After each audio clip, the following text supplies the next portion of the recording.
एक गांव में एक चिकन बिरयानी वाला रहता था। उसकी बिरयानी इतनी मजेदार थी, जो भी उसकी बिरयानी खाता बार बार उसकी बिरयानी खाने आता।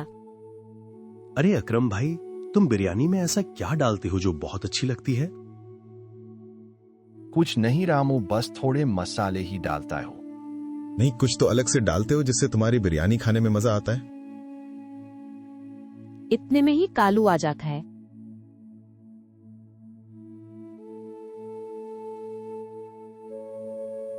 रामू भाई, क्या तुम हमेशा बिरयानी के ठेले पर ही बैठे रहते हो?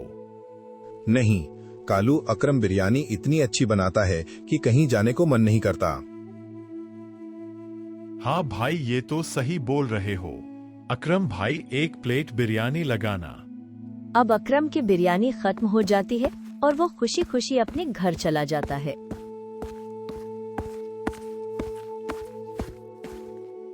सुबह सुबह का सवेरा, नदी का किनारा, चमकता हुआ सूरज और चिलमिलाती चिड़ियां। करीम अपनी बिरयानी बनाने लग जाता है।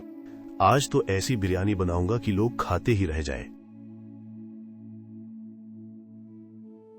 करीम बिरयानी बनाकर अपने ठेले पर रखता है और अपने पुराने ठिये पर चला जाता है, जहां वो रोज ठेला लगाता था। उसी गांव में एक गरीब आदमी रहता था। वो रोज छुपकर अकरम के ठेले पर लगी भीड़ को देखता था, लेकिन आज अकरम की बिरयानी लेने वालों की कुछ ज्यादा ही भीड़ लगी थी। दूसरी तरफ वो गरीब आदमी बिरयानी की दुकान पर लगी भीड़ को देख रहा था। अब शाम होने को थी और धीरे धीरे बिरयानी की दुकान से भीड़ कम होने लगी। तभी वो गरीब आदमी अपने घर आता है और अपनी माँ से कहता है,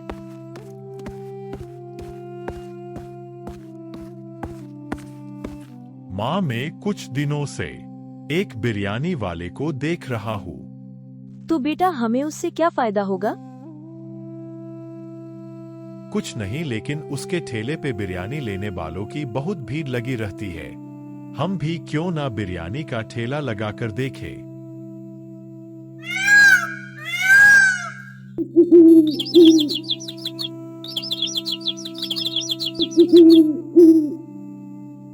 अगली सुबह उसकी माँ ने बिरयानी बनानी शुरू कर दी और वो अपना ठेला सजाने लगा।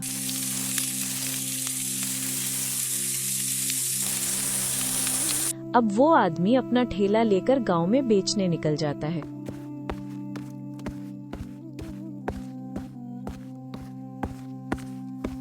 वो एक बड़ी सी वृक्ष के नीचे अपना ठेला लगा देता है।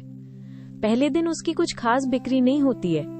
कुछ दिनों तक उसके पास एक या दो ही लोग बिरयानी खाने आते थे। अगली सुबह उसके पास एक आदमी आया और उसने कहा, भाई, एक प्लेट बिरयानी लगाना। उसने उस आदमी को बिरयानी दे दी। जैसे ही उसने बिरयानी खाई, वो खाते ही चकित रह गया और वो बिरयानी वाले से बोला, बिरयानी वाले भैया, इसमें क्या गहरा है जो इतनी अच्छी लग रही है? मुझे नहीं पता, ये बिरयानी तो मेरी माँ बनाती है। ओ अच्छा, बहुत अच्छी लग रही है। एक बिरयानी पैक भी कर दो घर ले जाने के लिए। अब वो बिरयानी लेता है और वहाँ से चलने लगता है। कुछ दूर जाकर उसे कुछ लोगों ने रोक लिया। अरे श्याम भाई, इतने खुश कहाँ से आ रहे हो? कुछ नहीं भैया, आज कुछ पूछो मत। ऐसा क्या मिल गया जो बताते हुए भी मुस्कुरा रहे हो? क्या बताऊं भाइयों, आज मैं बिरयानी खाने गया, उसने इतनी अच्छी बिरयानी बना रखी थी कि मजा आ गया। अरे भाई, हम भी रोज खाते हैं, लेकिन हमें तो इतनी अच्छी नहीं लगती। अरे नहीं, मैं अकरम बिरयानी की बात नहीं कर रहा। एक पेड़ के नीचे एक आदमी ठेला लगाता है, उसकी बिरयानी खाकर मजा आ जाता है। ये कहते ही वो अपने घर चला जाता है।